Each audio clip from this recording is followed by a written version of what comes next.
Señores, de regreso estamos y nos acompaña nuestro amigo el licenciado Francisco Rojas Castillo, economista, y con él hablaremos sobre la famosa reforma fiscal, porque es muy famosa. Sí. Licenciado, un placer tener en el programa. Muy contento, como siempre, de estar en tu programa con el consumidor. Sí, sí, Así siempre. que dispuesto a responder. Y agradecemos muchísimo siempre su disposición de ayudarnos a entender algunos temas que muchas veces para el simple dominicano no entendemos cuáles son las razones. Por ejemplo, en este caso, la reforma fiscal. Sí. Se ha hablado mucho, protestas en todo el país. 602 protestas. 302. 602. 600. Sí. Wow. 602 protestas con el tema de reforma fiscal. Mucha gente hablando de la reforma fiscal, pero poca gente entiende muchas cosas de lo que implica. Porque hay cosas de la reforma fiscal que ni siquiera este año veremos, sino el próximo año. Por ejemplo, el tema de la placa de los vehículos. O sea que yo quisiera que usted nos explicara un poquito qué es esto de una reforma fiscal y un poco ir desglosando qué implica esta nueva que se acaba de aprobar en estos días. El punto de partida, Pablo, tiene que ser primero el presupuesto general del Estado, para que el televidente entienda el problema de la reforma fiscal. Y fíjate, el presupuesto general del Estado para el año 2012, que no son más que la cantidad o el monto de gasto que tiene que realizar el gobierno para el año completo, así como los ingresos que va a recaudar para el año completo, todo eso establecido por una ley que se llama la Ley de Presupuesto General del Estado.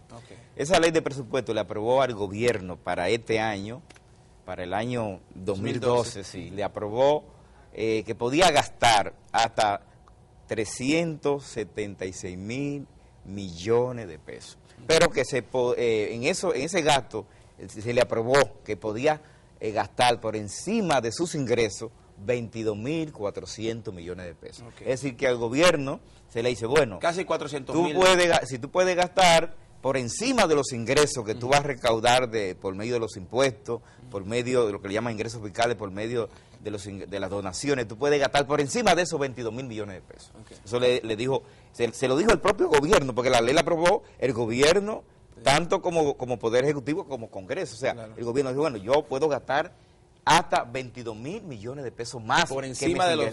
Que eso se establece en cualquier país del mundo. Te dicen, bueno, tú puedes tener un déficit si aceptas esto con el objetivo de que el gobierno pueda hacer una expansión del gasto. Expansión del gasto significa que tú puedas gastar por encima de los ingresos que tienes. Pero ¿qué ocurre, Pablo? El gobierno en los primeros 6 meses, que es donde están las cifras que da el Banco Central sobre cuánto le ingresó al gobierno y cuánto gastó. En los primeros 6 meses el gobierno gasta 57 mil millones de pesos más que lo que tenía que gastar. Yo te dije que tenía que gastar 22 mil, pero ya en los primeros 6 meses van 57 mil millones de pesos. Es decir, prácticamente se produce una expansión por encima de lo que había aprobado. ¿Qué ocurre? Continúa hasta el mes de agosto el gobierno con esa política de gasto, y el gobierno gastó en términos de los primeros 9 meses, se aumentó su gasto un 40% más con relación al año pasado. Y los ingresos solamente se incrementaron en un 16%. O sea, tú incrementas tu gasto en un 40%, pero los ingresos en un 16%. Pero no solamente eso, sino que además de que sus ingresos no aumentaron como los gastos, los ingresos que se habían previsto para este año van a caer en más o menos en unos 20 mil millones de pesos, tal como lo dijo el fondo. Es decir, si yo tenía previsto que iba a conseguir en el año entero 374 mil millones, solamente voy a conseguir 350 mil millones. O sea, voy a tener. O sea, esto combinado con una expansión de gasto trae como consecuencia que el gran déficit fiscal, que es lo que la gente ya ha podido, digamos, repetir en su lenguaje, es decir, 187 mil millones de pesos de déficit. O sea, estamos hablando que de tu programar 22 mil millones, 22.400 millones, a llevarlo a 187 mil. Hay otros que dicen que son 150 mil, hasta 200 mil, pero ya tú sabes que es bastante lejos con relación a los 22 mil. Entonces, todo esto, combinado con que los ingresos han tenido una merma, es lo que ha presionado al gobierno entrante, que dice, bueno, yo tengo que aumentar mis ingresos para igualarlo, o no para igualarlo, pero para reducir esa brecha entre ingresos y gastos. Y ahí viene la reforma fiscal. Y el objetivo del gobierno es recaudar 47 mil millones de pesos. Ese es el objetivo. Fíjate, no es como mucha gente dice que es para tapar el hoyo. El hoyo no se va a tapar. El hoyo se va a convertir ¿en qué? En deuda. Porque si tú aumentas, si tú tienes un déficit, digamos, de 22.000 millones o de 187.000 millones, lo que ocurre en la realidad es que tu deuda se incrementa en ese monto, porque tú no lo vas a pagar inmediatamente. Claro. Tú lo vas a pagar en el tiempo. Sí. Entonces, de ahí que ha venido la reforma. Entonces, ¿en qué consiste la reforma? Vamos que a la ver. pregunta. Sí. Más bien es una reforma tributaria, o sea, es modificación al código tributario, al impuesto del ITEVI. Tú recuerdas que antes se pagaba un 16%, sí. Ahora vamos a pagar un 18% a partir de cuando se entre en vigencia. Se habla ya que en diciembre, ¿no? Ahora entra en vigencia inmediatamente, sí, el ITEVI, por ejemplo. Sí, eso significa que si tú por una camisa de 1.000 pesos pagaba 160. 160, tú vas a pagar ahora 180. Okay. El incremento es un 20 pesos, que significa en términos de impuestos un 12% más y en términos de la base de lo que tú pagabas un 2% más. Okay. Pero eso ocurre para todos los bienes que antes pagaban 16. Okay. Ahora, además de que se ha ampliado lo que se llama la tasa, ¿verdad? Sí. Que de 16 sube a 18. También se ha ampliado la base. Es decir, había muchos bienes, muchos productos que estaban exentos del impuesto, como era el café, como eran los derivados lácteos, la mantequilla, el queso, sí, y los azúcares. Entonces, todos los productos que sean, digamos, manufacturados fueron incluidos. Ahora, se estuvieron exentos del impuesto del ITEVI aquellos productos que provienen del agro. Okay. Pero, o sea, esa parte es importante, y que le hago un stop. Dentro de esta ampliación de la base, sí, se incluye, y quiero repetir, se incluye productos manufacturados. Por ejemplo, usted hablaba de los refinados, sí, de los productos... Todo lo que tenga algún nivel de industrialización. O agroindustrializado. Ok, sí, esos ya que anteriormente no se grababan, ahora a partir de ahora se graban. Sí. Se graban, sí, con un 18%. No con un 18%. Ellos van a entrar primero, algunos entran con un 8%, como el yogur, y después sube a un 10, sí, a un 11, a llegar hasta un 16 en el año 2016. O sea, van de manera gradual aumentando. No llegan todos inmediatamente un 18. Ni tampoco, la tacita de café va a subir ahora. La tacita de café va a subir. Va a subir. Va a subir, porque antes no tenía el impuesto, sí, del ITV, ahora va a tener un 11 en principio, luego un 13, después va a tener un 16. Sí. ¿Qué más entonces implica la reforma? Además ya de este aumento. Sí, además de que hay una ampliación de la base, como usted decía, y de que hay una ampliación de la tasa de un 16 a un 18. Sí. También la reforma incluye que se van a gravar los intereses sobre los certificados financieros, o sea, sobre los instrumentos financieros, o sobre los depósitos a plazo fijo. Estaba leyendo ayer que el director de Impuestos Internos hablaba que se iban a gravar los beneficios de los ahorros. Los beneficios de los ahorros son los intereses. Los intereses de los ahorros. Que otra forma de pero que el monto que era 400 hasta 400 o desde 400.000 pesos que genere, por ejemplo, me explico mejor, sí, en los intereses que generara, que llegaran a 400.000 pesos, o sea, que usted debe tener por lo menos 7 millones de pesos ahorrados en el banco, que eso te generara durante el año unos intereses de 400.000 pesos, y de esos intereses, de esos 400, por encima de 400.000 pesos te iban a cobrar un 10%. Perfecto. ¿Es eso? Sí, es sobre, exacto. Es sobre eso, ¿no? Sí, o sea, es de la misma forma que se aplica el impuesto sobre la renta. La renta te lo aplican a partir de 32.000 pesos en adelante, que si tú lo multiplicas por 12 o por 13, te da 330 y tantos mil. Eso, con lo que tienen ingresos anuales por encima de 332.000 o 350.000, tienen, digamos, impuestos sobre la renta. Lo mismo sería con los ingresos generados por intereses. Sí. O sea, a partir de, no sabía que era a partir de 400.000. Sí. O sea, va a haber una parte que está exenta, ¿verdad? Pero cuando ya tú tienes al año ingresos lo suficientemente como para estar en la escala que paga impuestos sobre la renta, entonces tú vas a pagar, porque eso es un ingreso. Pero son pocos. O sea, ¿cuántas personas en el país pueden generar de ingresos por interés? Tener, digamos, 30.000 en un pesos, año. Tener 30, eso, bueno, los que tengan 35.000 pesos mensuales, es que no por 12. Según lo que yo entendí, no es lo que usted gana,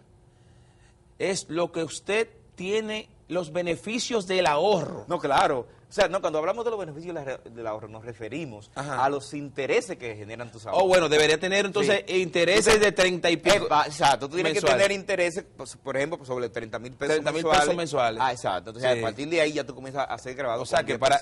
¿Y cuánto sería? Tenemos que hacer una pausa. Para esta pregunta, ¿cuánto tendría que tener una persona en el banco ahorrando para que le generara 35,000 pesos mensuales de intereses? No, tendría que tener, imagínate, la tasa de interés, aún en este momento no en los bancos no sobrepasa el 8%. Sí, o sea que habría que tener unos millones de pesos ahorrados en el banco. O sea que esa parte, ok. No, no es para la clase. No es para la clase media ni para la clase pobre, eso es para los ricos. Vamos entonces a la pausa, licenciado. Cuando regresemos seguimos desglosando esto para un poco entender esta nueva reforma fiscal que, como bien usted hablaba, el gobierno ha hecho en busca de mayores cantidades de recursos. Regresamos ahora.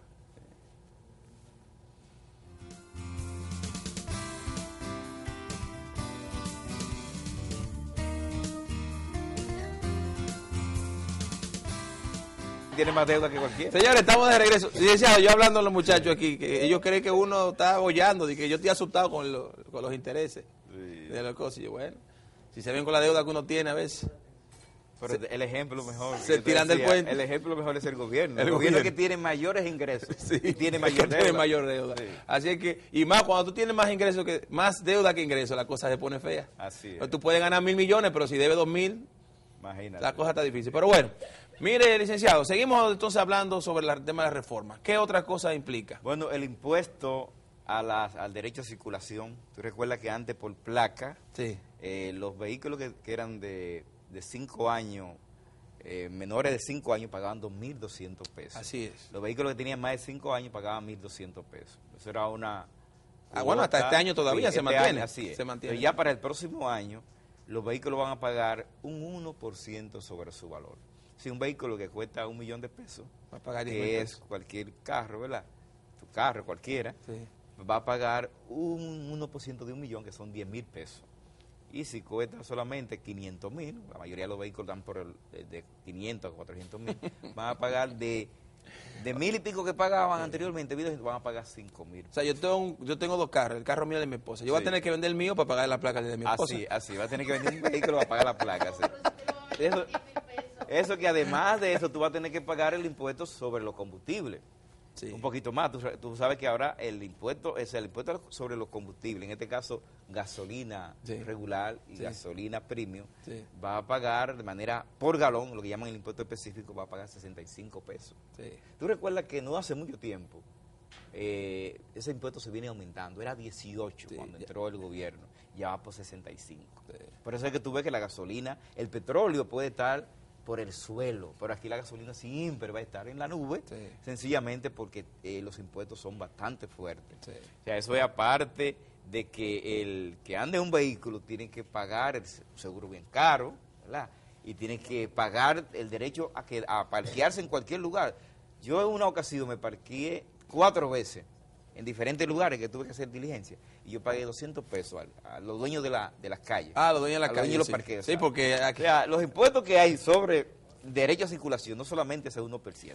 Bueno, circular aquí es bastante caro. Usted hablaba, licenciado, que las expectativas del gobierno es recaudar 47.000 millones. Eso no importa de dónde venga. Tú recuerdas que en principio la reforma grababa todo prácticamente. Y entonces cuando comenzaron las protestas se han ido disminuyendo y han quedado exentos algunos bienes. Hablaba del tema de las compras por internet. Las compras por internet quedaron fuera. El licenciado, el tema se habla mucho de la presión fiscal. Sí, es muy importante. Es un término utilizado mucho. La presión fiscal, y que en la República Dominicana la presión fiscal es muy baja. El presidente Leonel Fernández, o el expresidente Leonel Fernández, hablaba acerca del tema de la presión fiscal, y que la República Dominicana es uno de los países con menor presión fiscal. ¿Qué es esto de presión fiscal y qué implica esto en el desarrollo del país? ¿Cuál es el nivel que debe tener? Fíjate, la presión fiscal, para que los televidentes con el consumidor entiendan, no es más que tú dividir los ingresos tributarios sobre el Producto Interno Bruto. ¿Eso quiere decir? Sí, el Producto Interno Bruto no es más que el valor de todos los bienes en términos de valor agregado. O sea, todo lo que agregan los diferentes sectores y te lo suma todo, eso es el Producto Interno Bruto. O sea, esa relación ahora mismo es 12.8%. si tú la comparas con los países desarrollados, los países europeos, como la comparó el presidente Fernández, realmente la presión fiscal con relación a esos países es bastante, muy diferente. Aquí tenemos 12.8, mientras que esos países tienen 20, 23. Hasta 40. Y hasta 40. Hasta 40, claro. Pero ¿qué ocurre? Nosotros hay que medirnos, más que por la presión fiscal, en este tipo de economía, hay que medirnos por la relación que hay entre el gasto total del gobierno, o sea, el tamaño del gobierno con relación al producto. Si tú divides lo que el gobierno gasta en términos total con relación al producto interno bruto, te das cuenta que es de más de un 22%. Okay. Sin embargo, ese gasto del gobierno no significa necesariamente una solución a los problemas. Que ahí es que está, o sea, a cualquier persona, a cualquier ciudadano, no le va a importar que la presión fiscal sea alta si tiene problemas resueltos. Claro. Si, por ejemplo, tú gastas más en educación y tienes problemas en la educación resuelta, bueno, pero bien, estoy gastando más, pero resolví un problema. Pero no es lo mismo cuando tú expandes el gasto, sí, como ocurrió los primeros 6 meses, y los problemas se mantienen. Licenciado, pero es un círculo vicioso. Se convierte en un círculo vicioso el hecho de que, bueno, se necesitan más recursos para mejorar. Pero entonces, y esto incluye, o sea, elevar la presión tributaria. Exacto, pero entonces no queremos pagarlo. Sí. Yo creo que la lucha debe ser más que por la cantidad de recursos que se invierte, es por la calidad del uso de los recursos. Dos cosas, la calidad del gasto, como te llamo, y la reorientación del gasto. Sí. Eso es lo primero que tiene que comprometerse el gobierno. O sea, voy a mejorar la calidad del gasto, o sea, no me voy a ir de parranda, como pasó en los primeros 6 meses. Es como que tú estás en tu casa y tú expandiste tu gasto, pero no fue que tú gastaste resolviendo un problema en tu casa, resolviendo el problema de que faltaba educación o salud o un problema de la casa, no. Sino que me compré, me compré un carro. De parranda. No, porque no puede ser que me lo bebí. No, porque la idea es... Porque tú recuerdas que somos líderes en desvío de fondos públicos. Sí. Al ser líderes de desviar fondos públicos significa que tú desviaste los recursos. Muy bien. Entonces, ahora, si los recursos se hubiera una expansión del gasto y esto se representaba, tengo estos problemas resueltos, eso es otra cosa. Sí. Yo pienso que yo soy partidario de la expansión del gasto, pero la expansión del gasto está contenida en el presupuesto. A mí me dijeron que yo podía expandir mi gasto 22.400 millones por encima de mis ingresos. Okay. Esa era mi expansión.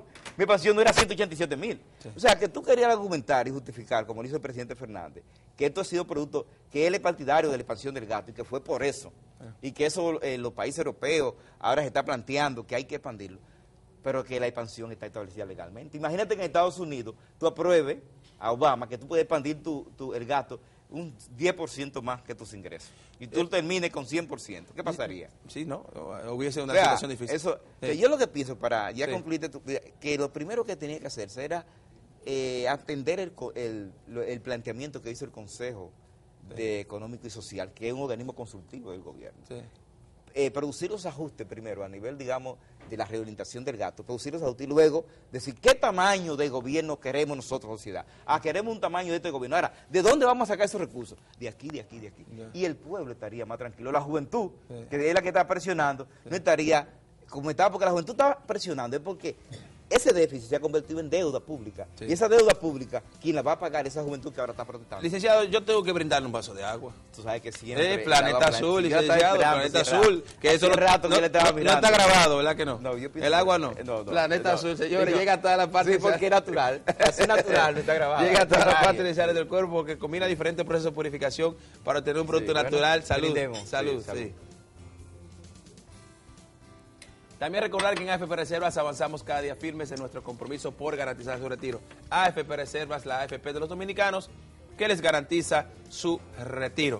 Bueno, verá que licenciado, muchísimas gracias. Un tema muy amplio, la reforma se ha hablado mucho, queremos un poco ilustrar y que la gente entienda, ¿no? Un poco más llano lo que significa este tema de reforma y esperar que este nuevo gobierno, las decisiones que tome con estos recursos que van a entrar sean en beneficio de todos los dominicanos, porque ya el palo está dado. Sí, ya lo único que uno tiene que sobarse. No van a sacar por lo menos 47. Bueno, ojalá el gobierno pueda aumentar sus ingresos en 47 mil millones. Ojalá.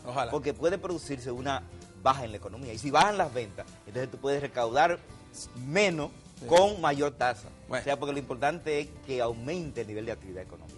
Bueno, esperemos que todos marche bien, señores, y que podamos seguir tranquilos. Sí. ¿Te acuerdas? Tranquilo. Sí, ¿usted sabe, verdad? Sí. Comercial del 2000. Tranquilo. Sí, que señores, muchísimas gracias por su atención. Pasen un buen resto del día. Sigan con la programación de Telesistema, que es la mejor de la televisión dominicana. A continuación, Sazonando con Lozano Valle. Bye, bye.